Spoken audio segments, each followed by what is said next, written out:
O Arte um Contexto está de volta, recebendo hoje o escritor Flávio Ricardo Vassoler, que tem uma relação muito forte com a literatura russa e fez uma viagem pela Rússia do Vladimir Putin, no momento em que se comemoram os 100 anos da Revolução Russa. Você dizia no bloco anterior que você comprou lá na rua Arbat um livro de entrevistas do cineasta norte-americano Oliver Stone com o Putin. Exatamente. É isso? Exatamente. E o que isso significa? Qual é a simbologia que isso adquire hoje, o significado que isso adquire hoje? O Oliver Stone, na verdade, esse vídeo representa as transcrições das entrevistas, dos vários vídeos, né? Um documentário que o Oliver Stone fez com o Putin.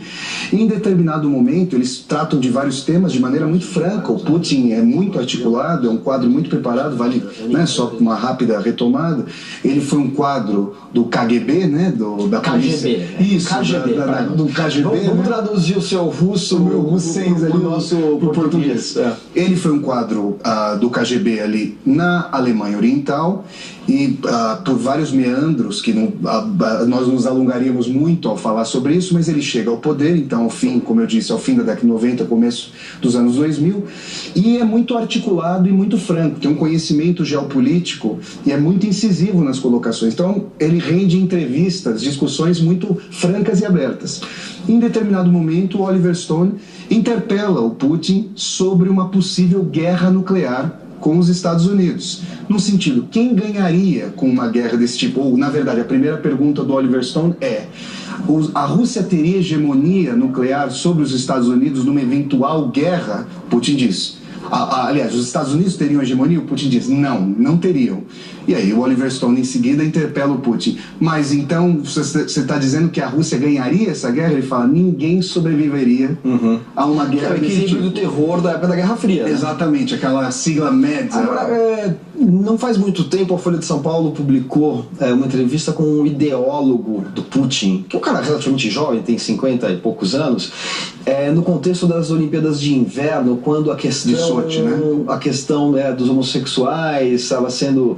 O Putin falou que não iria permitir manifestações pela liberdade comportamental, sexual, etc.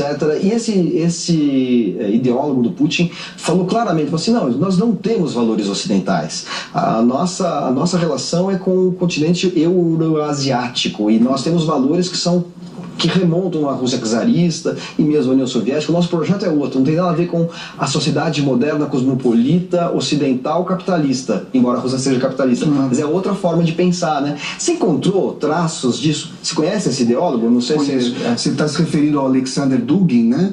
Eu nem lembro o nome dele exatamente, Isso. porque é um nome... É muito peculiar essas discussões que ele toma de uma Rússia espiritualizada justamente pela ortodoxia, mas o Putin se refere nesse documentário do Oliver Stone até com um certo malabarismo politicamente correto, falando que a Rússia, apesar de ele estar se aproximando cada vez mais da Igreja Ortodoxa, ele tende a dizer que a Rússia é multirreligiosa. Ele, por exemplo, faz parte da cúpula dos países islâmicos, dada a quantidade de muçulmanos que há na Federação Russa, federação justamente porque a Rússia é composta por 15 repúblicas, né? Ainda depois da União Soviética. Exatamente. Quando nós entramos na Rússia, né, da Mongólia ali com o Expresso Transiberiano, a gente chega até a República da Buriátia, no extremo oriental da Sibéria, a gente chega ao Ulan-Ude, né? Então, essa noção do nacionalismo, da identidade eurasiana, da contraposição ao capitalismo, é bem peculiar, e já que eu estudo Dostoiévski já há algum tempo, a gente pode encontrar isso claramente na faceta mais reacionária, mais conservadora do Dostoiévski. Que foi um grande escritor e, no entanto, politicamente era um ultraconservador. Isso daria uma discussão longuíssima, esse é um dos pontos. Não teremos tempo aqui hoje para discutir isso, mas é muito interessante. Para tentar me remeter a essa colocação que você faz sobre o Alexander Dugin como ideólogo eurasiano do Putin, em Dostoiévski nós encontramos uma vertente fortemente anticapitalista. Em um dos polos, e esse é um dos aspectos que eu defendo na minha tese, haveria ali uma discussão do Dostoiévski com o idealismo alemão, com o socialismo de matiz europeia, digamos assim. Então estou falando de Hegel, estou falando de Marx. Por outro lado, o Dostoiévski vai fazer uma contraposição ao capitalismo pensando, por exemplo, na comuna de trabalho russo, na noção de organismo feudal da Rússia que se estabeleceria com valores determinados que estavam sendo corroídos pelo capitalismo ocidental. E isso reaparece hoje, na Rússia de hoje? Reaparece de maneira completamente anacrônica, porque obviamente o capitalismo em termos mundiais está completamente articulado e a Rússia faz parte disso, e o Putin obviamente tenta inserir a Rússia como um global player, como um agente global nesse capitalismo, mas utilizando esses valores que estão fortemente enraizados no imaginário popular. Eu conto uma anedota aqui.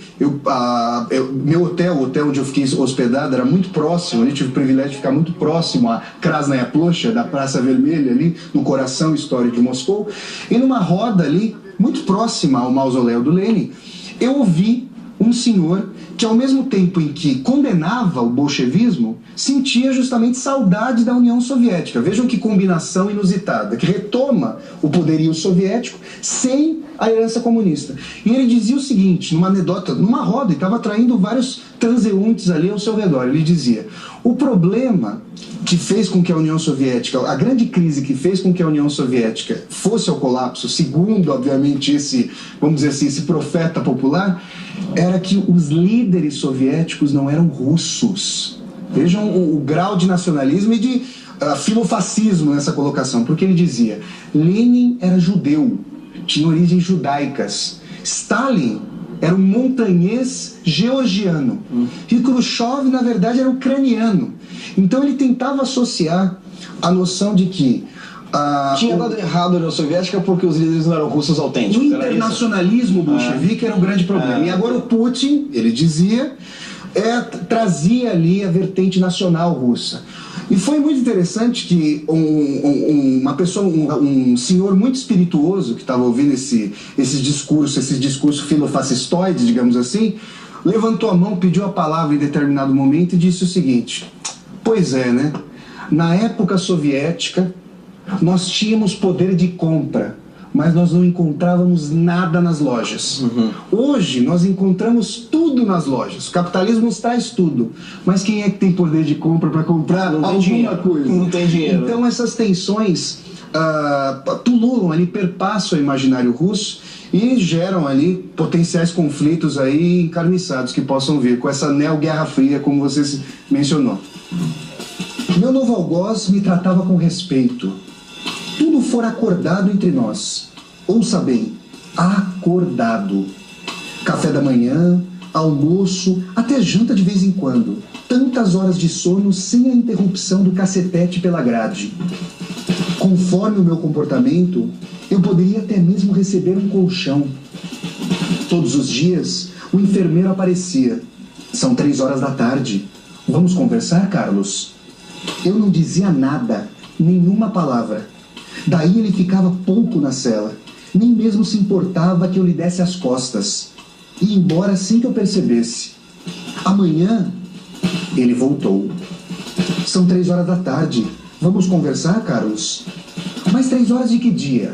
Sim, pois meus dias passaram a se balizar pelo rápido volteio da fechadura. Quanto tempo falta para as 3? Eu me lembrava da Ana, grávida, mas a memória estacava, não prosseguia. É difícil recordar quando não há contraste algum com uma experiência presente. Flávio, você falou de literatura em relação aos seus estudos de Dostoiévski, no nosso jeito de falar. Como é que isso se projeta nos livros que você publicou como autor? Livros de ficção como o Evangelho segundo Talião, e esse livro meio híbrido aqui de narrativas, aforismos, ensaios, que chama Tiro de Misericórdia. Essas experiências de viagem, experiência com literatura russa aparecem na sua obra de ficção e, enfim, nos seus textos mais de pensamentos, de reflexões, ensaios? Sim, sim.